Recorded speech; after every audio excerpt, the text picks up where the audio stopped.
देख honourable speaker sir, no sir, wait sir, please wait sir, I am not yielding sir. मैं ये बोलना चाहता हूं, अगर हम काम नहीं कराते होते तो बार बार जीत कर नहीं आते। 6 मरतबा जीत कर आया हूं और लोग यहां से यहां जाते हैं, वहां से वहां आते हैं, लेकिन हम जहां हैं वहीं खड़े हुए हैं। मंसूबे बनाए, साजिश बनाए, हम बुरे दिखे, मुसलमानों की एक आवाज को दबाने की कोशिश करी वो कांग्रेस ने, लेकिन उसके बावजूद भी मुसलमानों ने अपने एतमाद का इजहार हम मजलिस इत्तेहादुल मुस्लिमीन पे किया और हम कामयाब होकर आए हैं, कामयाब होकर आते रहेंगे। Let me make it one more thing clear sir, I have come with a majority of 81,000 change votes and I have secured 67,000 poll votes। मतलब यह कि आवाम का भरोसा हमारे साथ है। आप अगर समझते हैं कि आपको इख्तिदार मिल गया 10 बरस के बाद तो आप हमको डराएंगे, हम डरेंगे। हम डरने या घबराने वालों में से नहीं है, हम मुकाबला करते आए हैं, मुकाबला करते रहेंगे। किरण कुमार रेड्डी ने जेल में डाला, हम जेल में रहे, हमको भेज दिया शहर से, हम उस वक्त भी नहीं डरे। अरे हम डरने घबराने वाले नहीं है। मैं 5 मरतबा जेल में जाके आ चुका हूं, और भी जाना है तो जाएंगे। आप तसादुम चाहते हैं, ठीक है, हम करने तैयार हैं, हम गले लगाने को भी तैयार हैं, लेकिन याद रखो हमारे हाथ दराज हैं, हम इख्तिदार के गिरेबानों को खेल सकते हैं, हम अपने दामन के तार बेचने को तैयार नहीं हैं, हम तैयार नहीं हैं।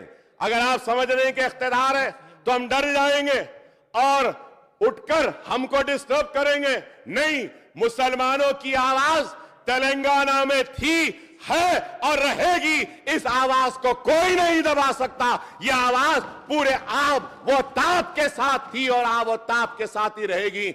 हम मसाइल के लिए जिद्दोजहद करते रहे हैं, करते आए हैं और करते रहेंगे। हमारी जिद्दोजहद चंद्रबाबू नायडू के दौर में भी थी, हमारी जिद्दोजहद, आई एम कंक्लूडिंग सर, हमारी जिद्दोजहद किरण कुमार रेड्डी के दौर में। सीएम साहब बात, स्पीकर सर, एक नया मेंबर, नहीं स्पीकर सर, एक नया मेंबर, इतना सीनियर मेंबर नया बनाए सो सरकार के खिलाफ आवाज उठाए तो वो ये मांगा कि 10 साल पिछले sir, please please please please please please please please give me, no no no no mister please, mister Akbaruddin Owaisi, no definitely you will get mic, you can, no definitely you will get mic, you can put your argument, I'm not going to, no speaker sir, Akbaruddin Owaisi जी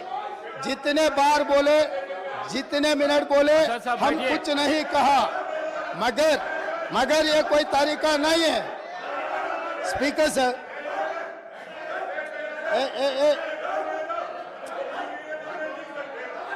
असद साहब,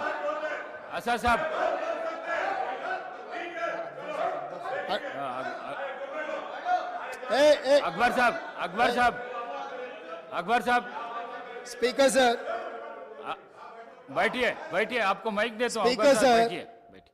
इतना नहीं sir, speaker sir, Akbar साहब ने 6 बार चुनाव लड़के 6 बार चुन के आए, इसीलिए हमारे सरकार मेजॉरिटी मिलते ही अकबरुद्दीन ओवैसी जी को हम प्रोटेम स्पीकर बनाए। हम जितना उनको, वो पार्टी को, माइनॉरिटी को जितना मौका देना है हम कोशिश किए। ये 1 minute, yes, because of your seniority, this is not any out of turn quota, we have respected your seniority and your experience, that is what I wanted to clarify. At the same time, he has to respect colleague member, he is also, no, seniority doesn't get any extraordinary powers, seniority or juniority or first time or 10th time member, her member के लिए एक ही तरह के हक होते हैं।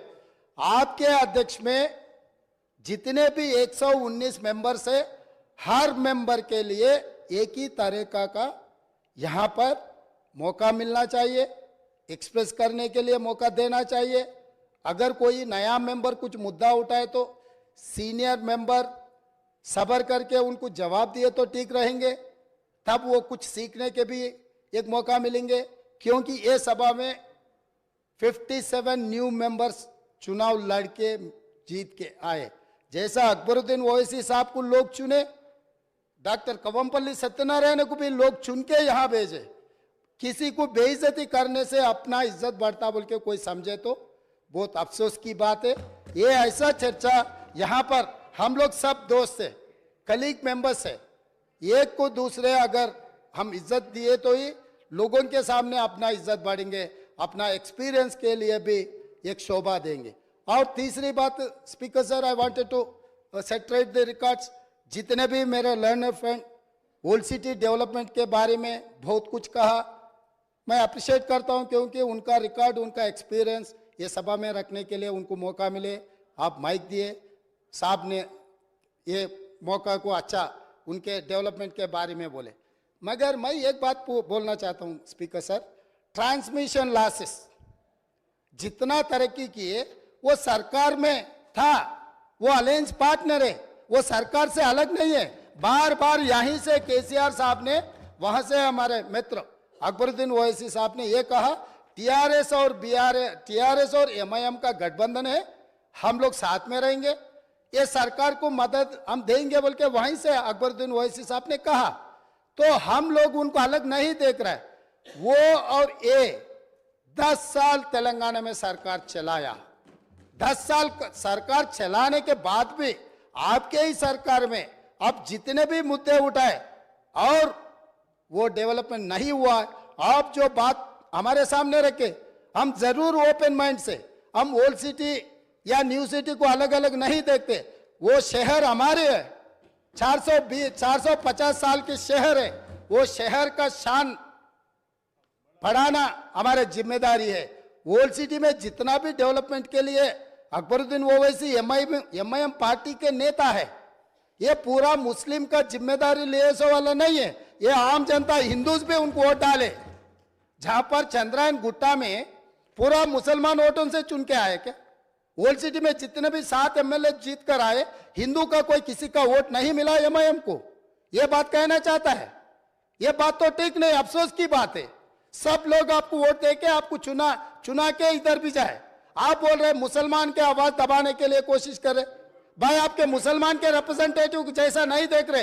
ये तेलंगाना 4 करोड़ जनता के तरफ से आप चुन के आए, 4 करोड़ जनता के लिए आप रिप्रेजेंट करो। नहीं सर आपको जब mike, speaker sir, Akbaruddin Owaisi साहब को जब माइक मिलेगा ना, तब उनके बात वो रख सकता है। लीडर आप तो अभी तो वो डिस्टर्ब नहीं कर सकते सर वही सच है तो सर अगर वही सच रहा तो सीएम हम लोग साहब बात